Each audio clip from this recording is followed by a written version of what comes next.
வருக இளவரசி. உங்கள் வருகையால் தஞ்சை கோட்டையே அழகாகிவிட்டது. தஞ்சை கோட்டையில் தான் மொத்த அழகையும் சேர்த்து வைத்திருக்கிறார்கள் என்று கேள்விப்பட்டேன். ஆமாம், சேர்த்து சிறையில் வைத்திருக்கிறார்கள். சிறையா?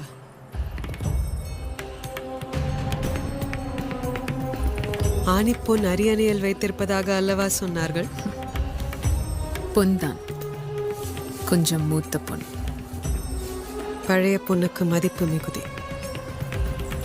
பொன்னில் செய்து போட்டாலும் விலங்கு விலங்கு தானே.